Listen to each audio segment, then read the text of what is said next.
Hello everybody, welcome back to my channel. My name is Maureen O'Connor from Quilters Heaven in Northbrook, Illinois, and I am the Opinionated Quilter. Today's episode, number 134, is Borders. Please stay tuned for today's giveaway. It's a really good one. First, let's get to my opinion. I say over and over again, life is too short to work on something you don't like. However, in my opinion, there are times you will work on something that's not your favorite project, and one has presented itself to me. You saw my ghost door banner, and I wanted one for November, Thanksgiving. I scoured my books, Pinterest, the internet. I was looking for a pilgrim, a cornucopia, a turkey. I could not find a single thing that appealed to me. So I've chosen a project that wouldn't be my first choice.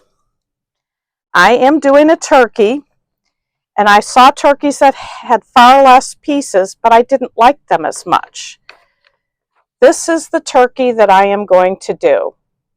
As you can see, it has a gazillion pieces. Now, I don't mind foundation paper piecing, but I prefer a few less pieces per block. This is from this book, 365 Foundation Quilt Blocks, and it's from the year 2005, and it is one of my go-tos when I'm looking for something that's themed, because there's one quilt block for every single day. And I have picked the fabric for this. I am enlarging the size like I did the ghost, and we'll see if I can get it done before Thanksgiving this year. I'm not so sure because it may frustrate me a little. I may have to set it down and come back to it. Hopefully in the end I'll be happy. But there just are times we work on something we don't care for. That's my opinion. Let's get to the episode. We're doing borders. I had a customer come in and she was very confused by a YouTube video she saw where they were using the word mitered, talking about borders. She kept thinking binding because that's what she's heard from us. She's a newer quilter, and when she hears the word mitered, she immediately went to binding and didn't realize that the whole video was on how to miter borders. So I just wanted to go through the differences of the two and when you might use one or the other. Almost all my quilts that I do just do straight borders. Normally, I do the sides first and the top and bottom second. Sometimes it makes more sense to do the top and bottom first and the sides second. Why would you choose to do that? In this quilt here, this was an example. I did the top and bottoms first and the sides second. And the reason is I could get the top and bottom here, I could get it with one width of fabric, one strip, if it was just the width. But if I added these two on and then wanted to put the bottom and top on, I would need more than one strip. Then I already knew that I needed more than one strip for here already to start with. So think about it before you start putting the borders on. I would say mostly look at sides first, top and bottom second, but if you can get the top and bottom with one strip, or if it's a really big quilt, 2 strips, and if you'd put the sides on next, you'd need 2+ strips, then again, it'd be worth it to do top and bottom first. So just something to think about. And with doing the straight borders, you use less fabric than you do on the mitered. So the mitered is just that 45-degree line. Think of a picture frame. When you do the mitered borders on a quilt top, you've got the 45-degree line here. And I'm not going to show you how to do it. There's a lot of videos out there that you can watch that show you how to do it. But it's very similar to those Y seams that we did on the candle mats with the 60-degree diamonds. You mark, when you sew these on, you start and stop a 1/4 inch from the end, and you can mark it just like I did the diamonds. Just take a ruler, put a dot on it on the fabric, and stop and start. And I would back tack if your machine doesn't lock beginning and end. And once you then stop here at a 1/4 inch, you sew these together on the diagonal. And there are different ways to do it. Some people draw a line and sew on the line. I've seen people fold it back at the 45-degree angle and press it, and then you sew on the fold line. There's lots of videos out there, but that's the theory of it. Now, you use more fabric. Why do you use more fabric? Because each one has to extend out all the way to the end, all the way to the end. This one on the straight stops here. It doesn't have to go all the way up like these do. So the wider the border, the more extra fabric you will need. I will only do a mitered border if it's an aesthetic that I want to achieve. If it's just plain old fabric, I'm never going to do it. Well, I shouldn't say never. I've never done it so far. When I see it the most effectively done, it's when it's a stripe, and it looks really good if you do a stripe, or if you have multiple borders that then you've created a stripe. Then sometimes when you put it together with a miter, it looks really good. But it is more work, takes more time, and you need to be more careful. So if you want to do it, just know that it's going to be a little bit more of a time commitment. And like we said last week, it's our hobby. It's supposed to be fun. We're supposed to enjoy it. The biggest thing I can say on borders is do not stretch. Don't pull the body of the quilt. Don't pull the border. Let the feed dogs evenly feed the fabric. If you have a dual feed, all the better. Let everything just flow through. You guide it. Hold them together so they stay even. Many people like to pin. I usually don't, but pinning is never a bad thing. So the last thing I want to say is put the border on the bottom and the body of the quilt on the top. 2 reasons: you won't be stretching the border because it's on the bottom, you're not touching it, the feed dogs are feeding it through. And number 2, you probably have seams on the quilt at the edge, and you don't want to flip them in opposite directions from what they should be. If they're on the top, you can keep those seam allowances going in the direction that you want them to go in.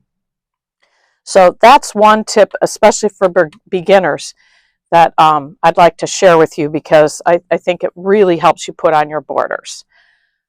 One thing I forgot to say is, in the olden days, we were taught that you measured your quilt at the bottom, at the middle, at the top, and averaged those, and then cut your border to that length, and then eased or stretched, which I don't like to ever do, to make them all fit. I don't do that. I do just what I said. I put the border on the bottom, the quilt top on the top, make sure I have enough length, sew it on carefully, don't pull the top, don't pull the bottom, and then trim off the excess, and I don't have any problem. If your borders end up being wavy, you need to re-examine how you're putting them on, because they should be entirely flat. There should be the same amount of fabric in the border as there is on the body of the quilt. So that's the borders. I do want to show you a border dilemma that we had here at the shop. We'll take a quick break and be right back. These two quilt tops behind me were made from the same 10-inch square pack from Benartex. I don't know why they sent it to me. It was during the pandemic. I don't know if they just wanted to be nice to their dealers or customers. And they gave me this 10-inch square pack. And so I made this one quilt, and then I showed it to my Benartex rep, and he ran out to his car and got one. They gave him one too, but he doesn't sew, so he just gave it to me. So I made basically the same quilt top. So the difference is the two accent fabrics that come together and make a 4-patch here are the gold and the black, and here it's gray and black. And as I'm trying to finish up projects, I now decide just this last week that I was going to put borders on it and try to finish them off. And we had quite a border debate. And Linda picked one of these reds, and I picked the other. And so I decided, rather than do them both with the same border, I said, let me do one of one and one of the other, and we'll see which one we like better. Well, I went ahead and did that. I still liked the same outer border fabric. And as we hang them up and look at them, Linda and I are standing there looking at it, and we're saying, we both agreed, we like this one better, but it has absolutely nothing to do with the border. This border's fine, this border's fine. Can you guess what turned us to one versus the other? It was the two accent fabrics. We like the contrast of the gold with the black. We like just the whole look of that one versus the gray and the black. Much more muted, doesn't come out as much. So we found it quite interesting that we had a whole discussion out of which border was going to be better, and the border factored in nothing to what quilt top we liked better. Just color is so interesting, how they works and how it makes you like one better than the other. Just wanted to share that with you. Now, it is time to announce our winner of the last week's giveaway and show you this week's. The winner of the Animal Crackers fabric is Betty Polisic, 7137. BETTYPOLASIK 7137. Please send me your mailing information to quiltersheaveninc@gmail.com, and I will get the fabric out to you. This week's giveaway is quite a bit of fabric. I think you're going to like it. This is several yards of Rapture fabric from QT Fabrics. It is from the store here, not a donation. I'm giving it away because I have so many blenders. I've picked up some newer lines of blenders, and I want to move on out the older. And so I thought I would share them with you. I know so many of you do charity quilts. So if you can make these into charity quilts, that would be great. However, if you win, it's a gift to you, and you can do with it whatever you please. So how do you win? I think you all know. Like this video. Make a comment on this video. Subscribe to my channel. And in your comment, write the word Rapture, and you will be entered to win this bundle of fabric. One other note on the giveaways, we have some of the quilt tops have not yet ever been claimed. And so if you have won a quilt top and you have not contacted me, you have 1 week to contact me. And if you were the winner, I will get it out to you. If these quilt tops are not claimed, I'm going to put them in the giveaway line again, and we will draw a winner of someone who really wants it. So that is today's episode. I hope you enjoyed it. I hope you learned something. Keep the comments coming, please. And until next time, happy sewing!